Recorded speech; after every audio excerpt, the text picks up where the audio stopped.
ஆம் ஆத்மி கட்சியினுடைய தலைவர், டெல்லியினுடைய முதலமைச்சர் திரு அரவிந்த் கெஜ்ரிவால் அவர்களை அராஜகமான முறையில் தேர்தலுக்கு பயந்து போய், அவருடைய பிரச்சாரத்துக்கு பயந்து போய், இன்னைக்கு வெக்கங்கிட்ட அறிவில்லாத கோழைத்தனமான ஒரு அரசியலை நடத்தி கொண்டிருக்கின்ற, ஒரு ஆட்சியை நடத்தி கொண்டிருக்கின்ற மோடி இன்று கைது செய்து இந்தியாவில் மிகப்பெரிய கொந்தளிப்பை, ஒரு மடை மாற்றத்தை ஏற்படுத்தி இருக்கிறார். மோடி அடித்திருக்கின்ற கொள்ளை சாதாரண கொள்ளை அல்ல. பல ஆயிரம் மக்களை எல்லாம் மிரட்டி, பல கம்பெனி நஷ்டத்தில் இருக்கிற கார்பரேட் கம்பெனிகள் எல்லாம் மிரட்டி பணத்தை பெற்றிருக்கிறார், கொள்ளையடித்திருக்கிறார். முதல்ல நட்டாவை கைது பண்ணணும். ஈடி இவ்வளவு பணத்தை கொள்ளையடித்த பாரதிய ஜனதா கட்சியின் தலைவர் நட்டாவை கைது பண்ணணும். இன்னைக்கு இந்தியா முழுவதும் போராட்டமாக இருக்கிறது. டெல்லியின் பிரதமர் அலுவலகத்தையே இன்று ஆம் ஆத்மி கட்சியினர் முற்றுகையிட தயாராகிவிட்டார்கள், மக்களும் தயாராகிவிட்டார்கள். இப்படிப்பட்ட ஒரு மோசமான ஆட்சி, கேவலமான ஒரு ஆட்சி, அருவருக்கத்தக்க ஒரு ஆட்சி இந்திய வரலாற்றில் இருந்ததே இல்லை. உலகமே காரி துப்புகின்ற ஒரு ஆட்சி இந்தியாவில் நடைபெற்றிருக்கிறது. இன்று இதன் மூலமாக, அதாவது கெஜ்ரிவாலை இந்திய வரலாறுலேயே சிறையில் இருந்து கொண்டே ஆட்சியை நடத்தி காட்டி வரலாறு படைத்தவர் அரவிந்த் கெஜ்ரிவால்.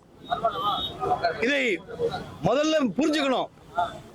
இன்னைக்கு இந்தியா கூட்டணியை மிகப்பெரிய ஒற்றுமைப்படுத்தி இருக்கிறது. இந்த மூளை இல்லாத, ஆட்சி நடத்த வக்கில்லாத, முறை தெரியாத, அறிவில்லாத, ஒரு வியூகங்கள் அரசியலில் அமைக்க தெரியாத மோடி சாதுரியமிக்க, வலிமை மிக்க அமித்ஷா மாதிரி இல்ல, சரியான வியூகம் அமைப்பதில் 100க்கும் மேற்பட்ட தகுதி படைத்த, அதற்கு தகுதியான ஒரு தலைவர் அரவிந்த் கெஜ்ரிவால். அவரை கைது பண்ணி இன்னைக்கு இந்த தேர்தலில் படுதோல்வி அடைய போகிறார்கள். இந்தியாவில் 150 இடத்துக்கு மேல ஜெயிக்க மாட்டோங்கிற விஷயம் தெரிஞ்சதுக்கு பின்னால இது போல ஒரு மோசமான செயல்களில் இவர் ஈடுபட்டுக் கொண்டிருக்கிறார். இதை கண்டித்து இன்னைக்கு தொடர்ந்து அனைத்து காங்கிரஸ் கட்சி, திமுக, கம்யூனிஸ்ட் கட்சிகள், சிபிஐ, சிபிஐஎம், விடுதலை சிறுத்தைகள் கட்சி, எல்லா இந்தியா கூட்டணி கட்சி சேர்ந்தவர்களும், மதிமுக அனைவரும் சேர்ந்து இன்னைக்கு சென்னையில் நாங்க ஒரு மாபெரும் கண்டன ஆர்ப்பாட்டத்தை நடத்தி கொண்டிருக்கிறோம். ஆனால் தொடர்ந்து இதை மட்டுமில்லாமல் கைது செய்யப்பட்ட அன்று இரவில் இருந்து விடிய விடிய இன்று வரை தொடர்ந்து போராட்டங்களையும் ஆர்ப்பாட்டங்களையும் ஆம் ஆத்மி கட்சி நடத்தி கொண்டிருக்கிறது. இது ஓயாது ஓயாது ஓயாது. இது தமிழ்நாட்டிலும் இவர்கள், இந்த பாரதிய ஜனதா கட்சி தில்லுமுலைகளை செய்ய துவங்கி இருக்கிறார்கள். இப்ப தென் சென்னை, கோயம்புத்தூர், கன்னியாகுமரி போன்ற இடங்களிலும் வாக்கு சீட்டுகளில் மிஷின், இவிஎம் மிஷின்ல ஃப்ராட் பண்ண ரெடி ஆயிட்டாங்க.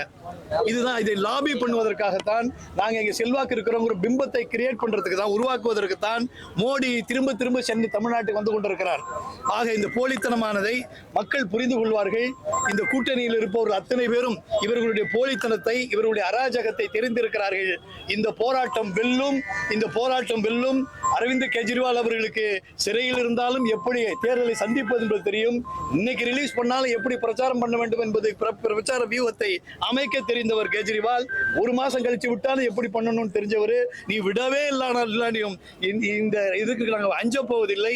உங்களை இந்த 2024இல் இந்த இந்தியா கூட்டணி உங்களை வீழ்த்துவோம். அதற்கான முழு பிரச்சாரங்களை இந்த இந்தியா கூட்டணியுடன் இணைந்து தமிழகம் முழுவதும், தமிழக ஆம் ஆத்மி கட்சி வீதி வீதியாக, எங்க டோர் டு டோர்னு சொல்லுவாங்க, வீடு வீடாக சென்று பிரச்சாரம் செய்ய மிகவும் அனுபவம் வாய்ந்த கட்சியான ஆம் ஆத்மி கட்சி விடாது.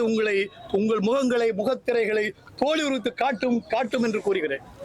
கெஜ்ரிவாலோட கைதுக்கு ஜெர்மனி, அமெரிக்கா உள்ளிட்ட நாடுகளும் சில கருத்துக்கள் தெரிவிச்சிருக்காங்க. ஜெர்மனி உள்நாட்டு பிரச்சனை, அவங்களோட பிரச்சனை அப்படின்னு இருக்காங்க. அமெரிக்கா இந்தியா ஒரு ஜனநாயக நாடுன்னு சொல்லி இருக்கு. அதாவது ஹிண்டன்பர்க் அது இந்தியாவில் உள்ளதா? வெளிநாட்டு பத்திரிகை எல்லாம் காரி துப்பிக்கிட்டு இருக்கிற அப்போ அதெல்லாம் ஜனங்களுக்கு தெரியலையா? ஆக வெளிநாடெல்லாம் சுத்துறீங்களா போய்? அப்பெல்லாம் தெரியுதா வெளிநாட்டுடைய என்ன தேவைகள் வெளிநாட்டுக்கு வேணும்னு நினைக்கலையா? வெளிநாடு இந்தியாவில் முதலீடு பண்ணணும்னு போறீங்க, இந்தியாவில் எல்லாம் நல்லது வேலைகள்லாம் செய்யணும்னு சொல்லி வெளிநாடு போற ஊரா நாடா சுத்துறீங்களா? அப்ப அவங்க பார்த்துக்கிட்டு இருக்கிறாங்க எல்லாம். நீ பண்ணக்கூடிய அராஜகங்கள், அட்டுழியங்கள், ஏன் கெஜ்ரிவாலுடைய அரசுல தவறு இருக்குன்னு அவங்க நினைக்கிறாங்க. அதுல தவறு என்ன இருக்குது? ஆக அவர்கள் சரியாக, அதாவது உலக நாடுகள் மோடியை பார்த்து காரி துப்பி கொண்டிருக்கிறது. அவர் செய்யக்கூடிய இந்த ஈனத்தனமான செயல்களை கண்டிக்கிறது என்றுதான் நம்ம எடுத்துக்கணும். உள்நாட்டு பிரச்சனை என்ன, உள்நாட்டு முந்தி மாதிரியா இந்தியாவுக்குள்ள நடந்தது வெளியில தெரியாம இருக்கிறதுக்கு மூச்சு விட்டா கூட அடுத்த நாட்டுக்கு வெளியில தெரிஞ்சு போகும்.